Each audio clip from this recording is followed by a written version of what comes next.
Jannik Sinner, the world #1 tennis player, has been banned for 3 months starting from February 9 to May 4, as part of the settlement with the World Anti-Doping Agency, WADA.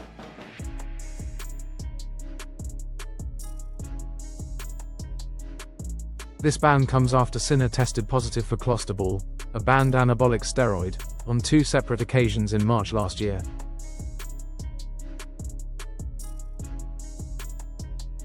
The claim was the positive tests were due to accidental contamination from a healing spray used by his physiotherapist.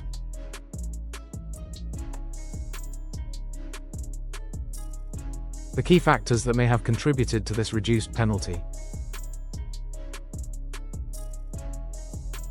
unintentional use. Sinner's defense successfully demonstrated that his positive tests for clostebol were due to accidental contamination rather than intentional doping. Jannik Sinner's unintentional contamination with the banned substance clostebol occurred due to actions involving his physiotherapist, Giacomo Naldi.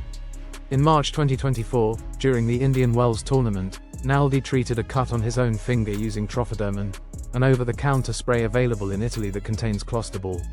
Following this, Naldi provided daily massages and sports therapy to Sinner without wearing gloves, inadvertently transferring trace amounts of clostebol to Sinner through skin contact. This led to Sinner testing positive for clostebol in 2 separate urine samples collected on March 10 and March 18, 2024. An independent tribunal convened by Sport Resolutions accepted this explanation, determining that Sinner bore no fault or negligence for the anti-doping rule violations. This likely played a major role in securing a lighter punishment. Prompt cooperation. Sinner fully cooperated with the investigation and accepted responsibility early in the process. Athletes who admit fault and work with anti-doping authorities often receive more lenient sanctions. No performance enhancement evidence. There was no indication that the substance provided Sinner with a competitive advantage. The amounts of clostebol detected in Sinner's system were exceedingly low, consistent with trace contamination rather than deliberate use. Such minimal levels are unlikely to produce any performance-enhancing effects, which may have influenced the decision to impose a shorter ban.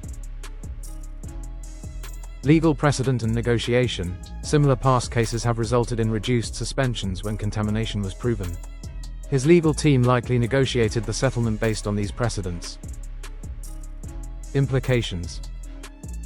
This period sidelines him from several significant tournaments, including Indian Wells, Miami, Monte Carlo, and Madrid. However, Sinner will be eligible to return in time for the Italian Open starting on May 7 and the French Open beginning on May 25. Regarding his titles, the World Anti-Doping Agency, WADA, is not seeking the disqualification of any of Sinner's past results, except for the sanctions already imposed by the initial tribunal. This means his Grand Slam titles, including his recent Australian Open victory, remain unaffected.